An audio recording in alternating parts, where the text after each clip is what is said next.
આજે શાક નથી અથાણાથી ચલાવી લો, અત્યારે આ જૂના ફોનથી જ ચલાવી લો. તો જ્યારે પણ આપણે કેવું કે ચલાવી લો તો તેની માટે આપણે યુઝ કરી શકીએ મેક ડુ વિથ. જેમ કે અત્યારે આ જૂના ફોનથી ચલાવી લો તો મેક ડુ વિથ આ જૂના ફોનથી, તો this old phone, this old phone અત્યારે તો ફોર નાવ, અત્યાર માટે આ જૂના ફોનથી ચલાવી લો તો make do with this old phone four નાવ.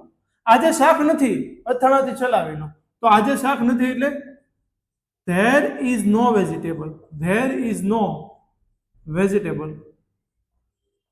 અથાણાથી ચલાવી લો તો મેક ડુ વિથ અથાણા શું કહેવાય? પિકલ્સ.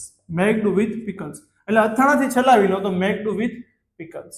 મારી પાસે બાઇક નથી, મારે સાયકલથી ચલાવવું પડશે તો મારી પાસે બાઇક નથી એટલે I do not have bike. I don't have bike. મારે સાયકલથી ચલાવવું પડશે તો આઈ વિલ હેવ ટુ, બરાબર કરવું પડશે તો I will have to make do with a bicycle. Bicycle કે સાયકલ ગમે ચાલે. તો આવી રીતના ઇંગ્લિશ શીખવા માટે OMG ઇંગ્લિશ એકેડમી ફોલો કરો. અને આખો કોર્સ શીખવું હોય ને તો આપણી યુટ્યુબ ચેનલમાં તૈયાર આપેલો છે ફ્રીમાં.